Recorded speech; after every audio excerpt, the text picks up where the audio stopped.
Are you ready for an adventure with Journey Beyond Overland?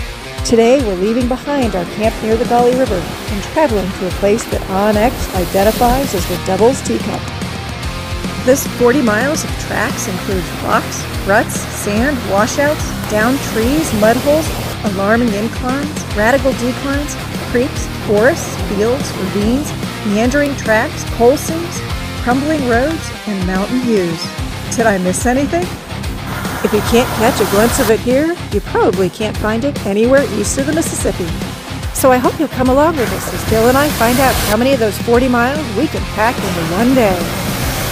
Before packing up, we enjoyed one last good breakfast before leaving behind the Tawny Farm camp. We took one last scenic drive through the Panther Mountains and also took one more detour down to a river access.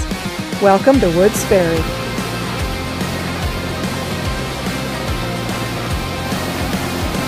Now, I don't know about you, but I could probably have spent the entire day just exploring this river and walking up and down to see all the different rapids. But I know that Bill would be less than thrilled with spending that kind of time along the riverbank, because he comes here for an entirely different reason. And so soon enough, we found ourselves going back to the Jeep and headed onward. It was a little less than 30 miles and about 45 minutes of drive time between our camp and Pond Gap, where we entered the Devil's Teacup. And yes, that is the trail. And what an awesome start to this trail it was.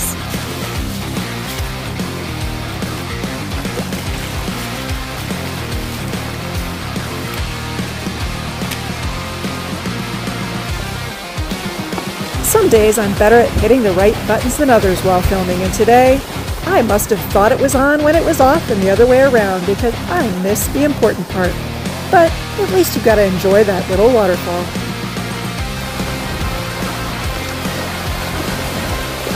When you drive the Devil's Teacup clockwise from Pond Gap, you find yourself along Public Road 85, and this meanders along Bell's Creek through the woodlands. If you watched our most recent video, you'll know that this area was actually in a drought when we were visiting, but there had been so many storms overnight that this beautiful woodland was covered with water.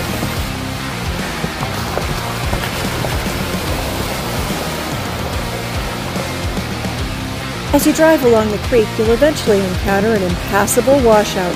But don't worry, there's a well-established bypass here. Just be aware that with the depth of these ruts and the incline on the way out, this is probably about a level 4 obstacle.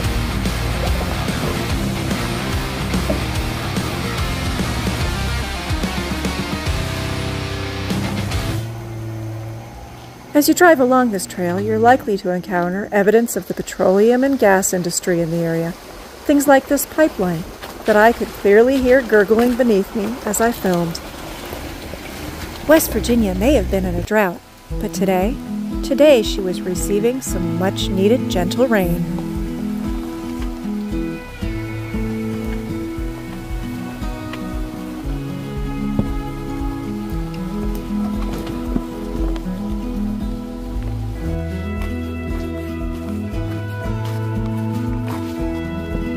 For a brief moment, we wondered if the Gladiator would fit under this tree, but thankfully, it cleared, though just by inches.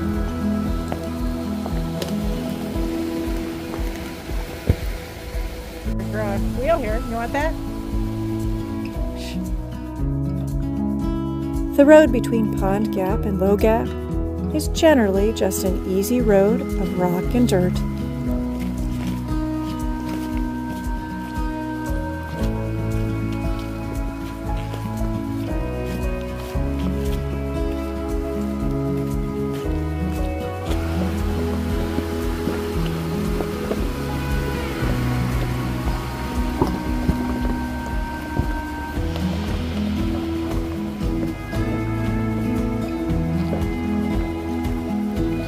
Other than the bypass at the washout, the biggest obstacle we encountered on this trail was recent storm damage.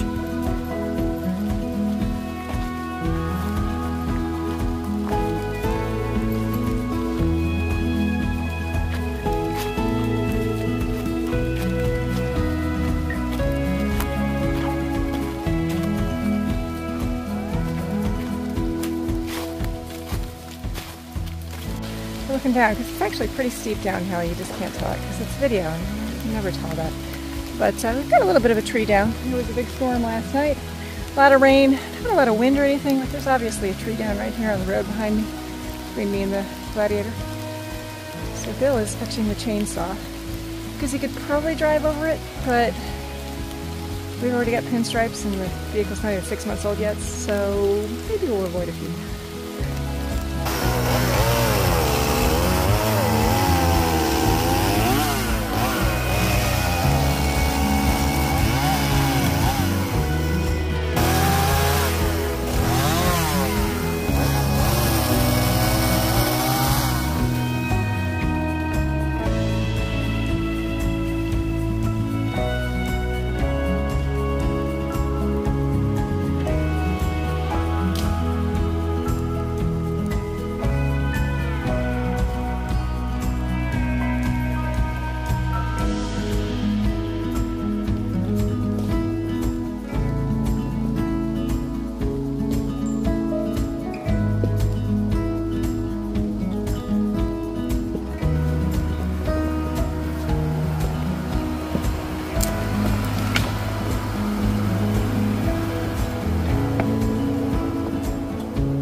Gosh, this is steep.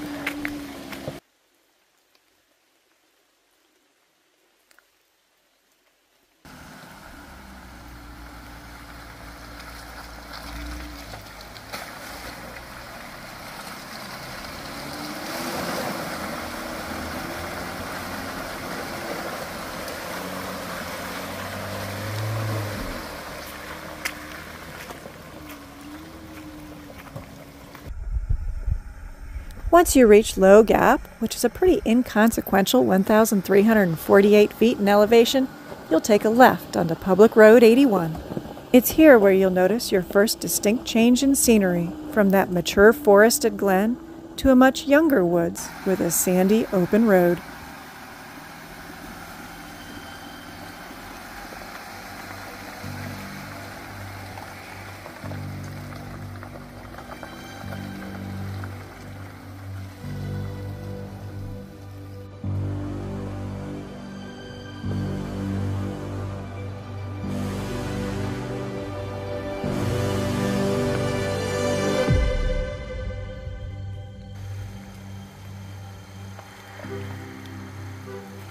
This section was another section of the day that made us pause and think, are we going to be able to fit through there?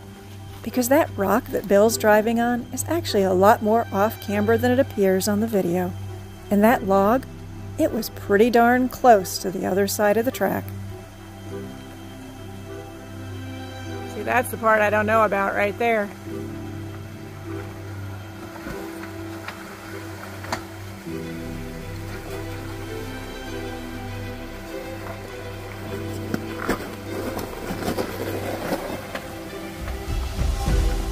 Wow.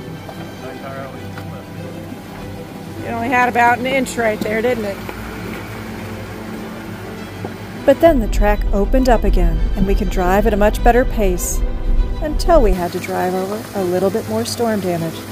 But this tree was much smaller and much easier to navigate over.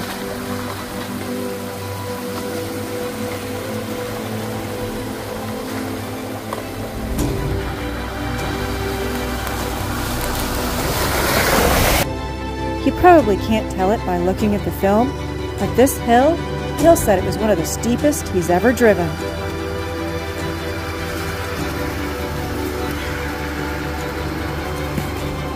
And that significant hill climb, it was soon followed up by a seriously off-camber section. 23 and 26 degrees.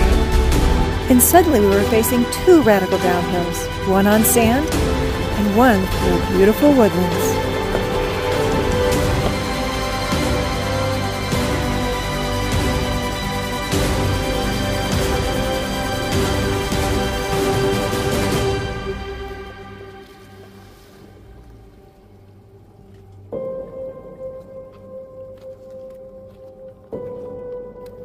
took so much film in this mesmerizing and enchanted woodland that I could have created a video solely on the section before Rube's Hollow, but that would take all of the fun out of your own exploration. The next section of the Devil's Teacup Trail took us up Big Hollow Bench Road. This area is a warren of tracks and trails, so make sure that you have that map downloaded. Even with a downloaded map and GPS tracking enabled, we still had to backtrack once or twice due to all the crisscrossing roads.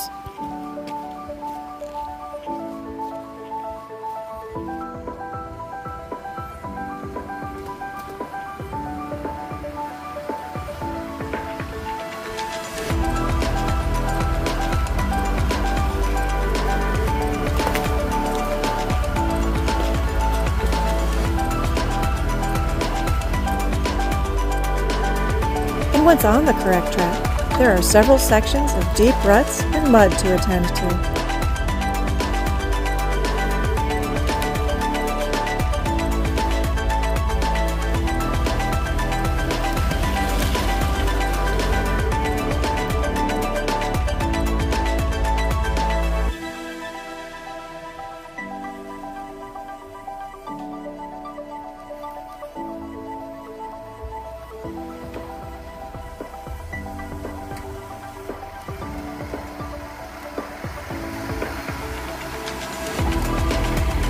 The entirety of the Devil's Teacup Trail is located in Kanawha County, which was created in 1788. European explorers arrived here in the 1740s, followed by the first settlers in the 1770s. This county eventually became well known for its many salt furnaces. By the 1840s, there were 52 salt furnaces in the area, producing 3,000 bushels of red salt every day. Although the brine from the salt springs locally ran clear, it turned blood red when heated due to iron impurities. Those impurities also gave the salt its reddish tint. That red salt from Kanawha became prized for its strong and pungent taste, as well as its superior qualities for curing meat and butter. Eventually, you'll leave Big Hollow Bench Road behind and turn right over this pipeline into a set of unnamed tracks and trails.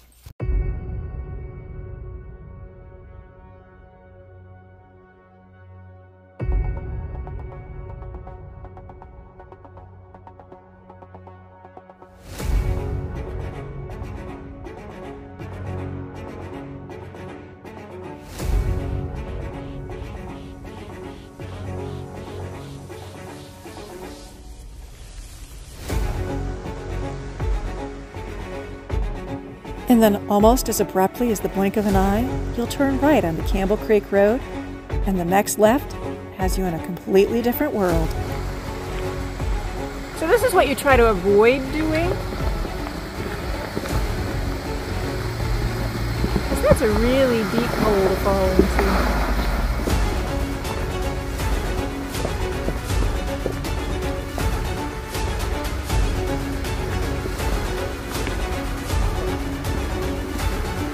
You live.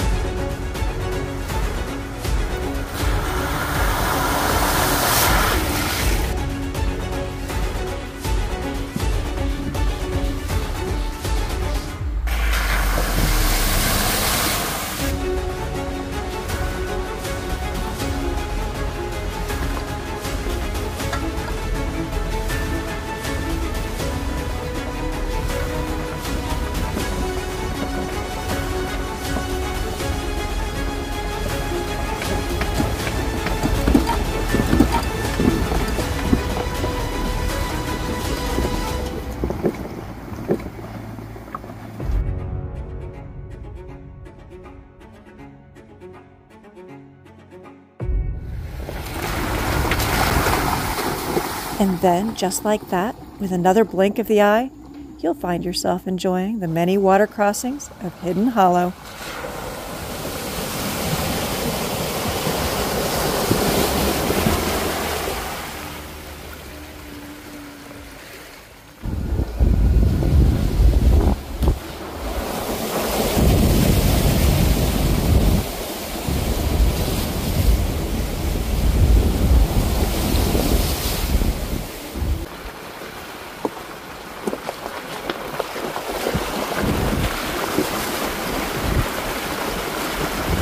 As soon as you leave Hidden Hollow, you'll notice yet another change of scenery, this time to an old, crumbling asphalt road. This road is just a small remnant of the infrastructure left behind by a once vibrant coal mining operation. The charted track for the Devil's Teacup has you take a left off of Goodman Hollow Road, also known as Candalia Road. Soon after you turn left off of that road, you can find this beautiful viewpoint.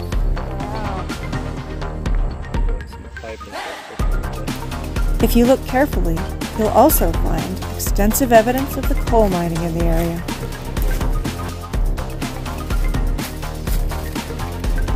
Wow, that goes back. Wow. Yeah, they definitely go back a ways. You can see the seam of coal right here. It's pretty cool that you can see the seam.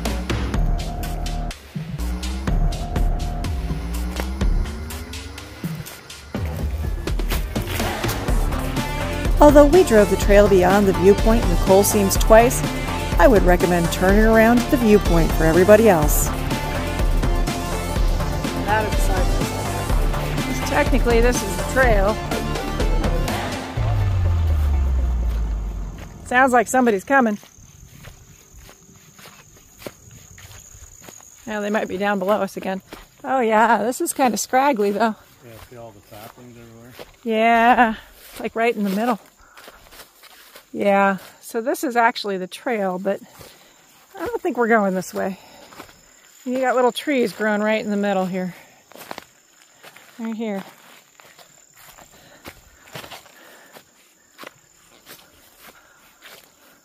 Gosh, it's steep.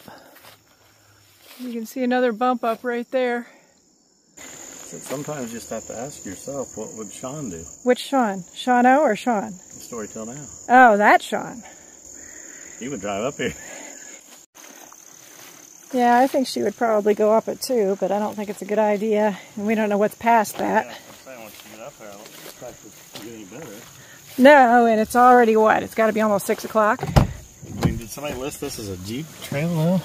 Yes, the whole thing is supposed to be a Jeep trail, but in case you're curious. Where was the posting? Because that's about It's been a while. 10 years or so worth of growth of saplings. Turn music off. So we came up from Belcher Hollow over. They named it after me. I'm a Belcher. And we have to redo this whole thing because you're talking.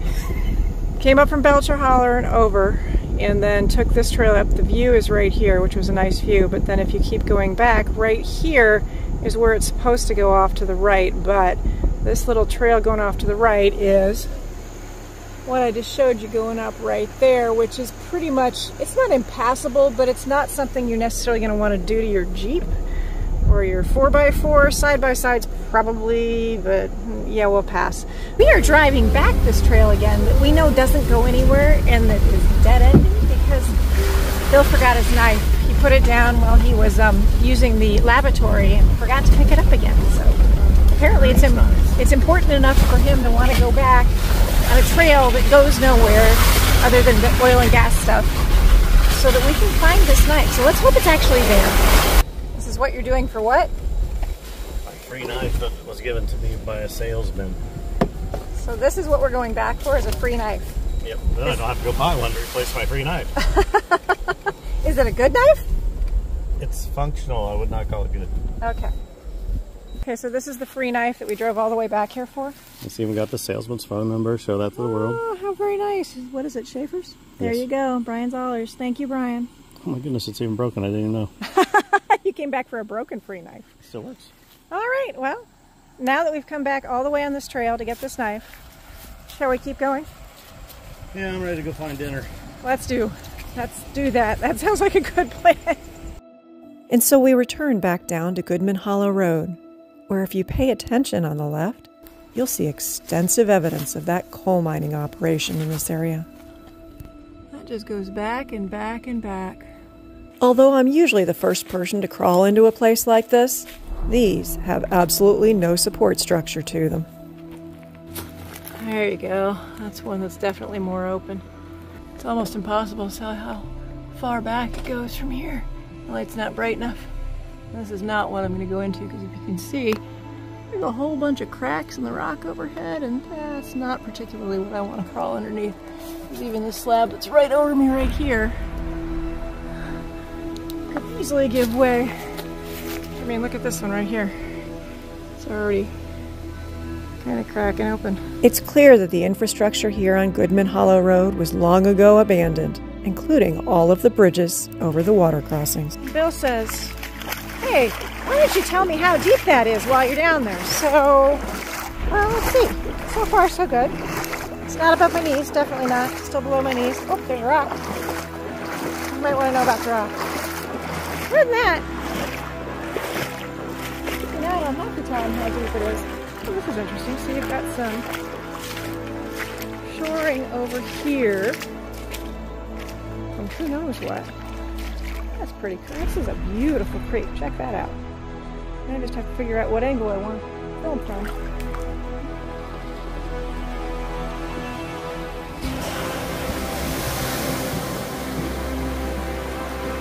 Goodman Hollow Road eventually spills you out onto Spangler's Fork. And if you take Spangler's Fork south, you're going to come all the way around to Pond Gap, where we started the Devil's Teacup. After finishing up the Devil's Teacup, Bill and I drove into Charleston, where we finally found our well-earned meal and watched this beautiful sunset over the city. We also found camping a short way out of Charleston along the Stark Road in the Kanawha State Forest. This state forest campground has 46 sites, including many with electric and water, as well as bathhouses and a coin-operated laundry. Most sites were decently spaced from others for privacy, and many were right along the creek.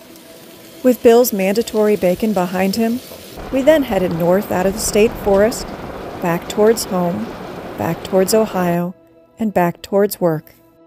Although I usually show you a preview here of our next trip, I haven't filmed it yet, so you're just going to have to wait till we get back from our 18 days on the road to see where we're headed next. But until then, I hope you'll go out and find your own adventure.